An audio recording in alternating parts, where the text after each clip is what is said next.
ছাব্বিশে জানুয়ারি রামপুরহাটে প্রজাতন্ত্র দিবসের সকাল ছিল শিক্ষাময়। শিক্ষার সঙ্গে সঙ্গে সামাজিক দায়বদ্ধতা দায়িত্ব থেকে এদিন রক্তদান শিবির অনুষ্ঠিত হয় জেনিথ রামপুরহাটের শিক্ষা প্রাঙ্গণে। শিক্ষা জগতের এক এবং অদ্বিতীয় নাম জেনিথ ইনস্টিটিউটের উদ্বোধন উপলক্ষে রামপুরহাটে ঠিক যেন চাঁদের হাট। রামপুরহাট মেডিকেল কলেজের প্রিন্সিপাল প্রফেসর ডক্টর করবী বড়ালির দ্বারা জাতীয় পতাকা উত্তোলনের মাধ্যমে জেনিথ রামপুরহাটের দ্বারোদ্ঘাটন এবং আনুষ্ঠানিক পথ চলা শুরু হয়।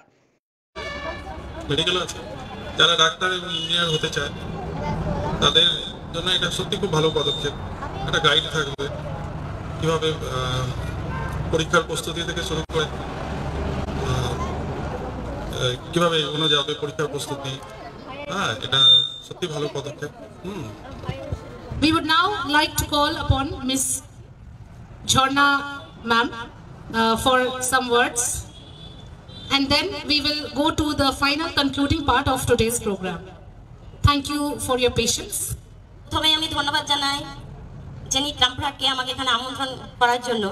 স্পেশালি থ্যাঙ্কস জেনিথ রামপুরহাটের director sir doctor Himadri Shekhar Chakraborty and Mukta স্যারকে। আজকে যিনি ইনস্টিটিউশন কলকাতা থেকে রামপুরহাটে প্রেজেন্ট করার জন্য এই প্ল্যাটফর্মটা আমাদের প্যারেন্টসদের জন্য কতটা গুরুত্বপূর্ণ এবং কতটা কাজের আগামী দিনে ঠিক আমরা আস্তে আস্তে বুঝতে পারবো। এদিনের অনুষ্ঠানে উপস্থিত ছিলেন রামপুরহাট এবং সংলগ্ন এলাকা স্কুলের শিক্ষক শিক্ষিকারা, সমাজের বিশিষ্ট জনেরা, এলাকা প্রখ্যাত শিক্ষক শিক্ষিকারা, জেনিথের অসংখ্য ছাত্রছাত্রী, অভিভাবকেরা এবং বিশিষ্ট জনেরা। জেনিথের ছাত্রছাত্রীদের দ্বারা অনুষ্ঠিত সাংস্কৃতিক অনুষ্ঠান ছিল এদিনে চোখে পড়ার মতো।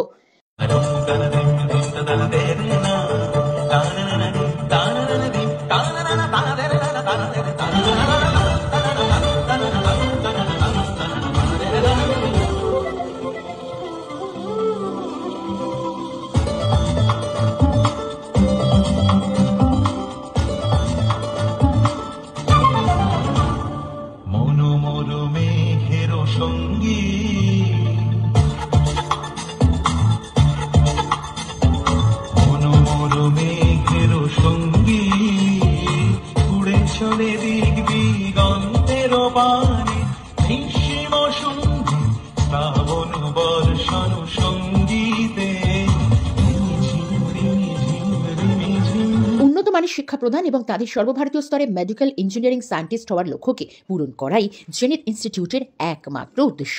তারই সফল পথ চলা শুরু। সবাই আজ সকাল থেকে দীর্ঘ খাটাখাটনির পর এত বড় প্রোগ্রামটা সফল হয়েছে। তো খুব স্বাভাবিকভাবে স্টুডেন্টরাও অনেকক্ষণ ধরে তোমরা প্রোগ্রামে থেকেছো এবং আমাদের ফেসবুক পেজ থেকে লাইভ চলছিল, সেখানেও বহু স্টুডেন্টস, প্যারেন্টস এবং শিক্ষা অনুরাগীরা সবাই চোখ রেখেছিলেন ফেসবুক পেজে, ইউটিউব পেজে, এবং একটি এত অসাধারণ প্রোগ্রাম যেটি এই সময় আমরা সমাপ্ত ঘোষণা করছি।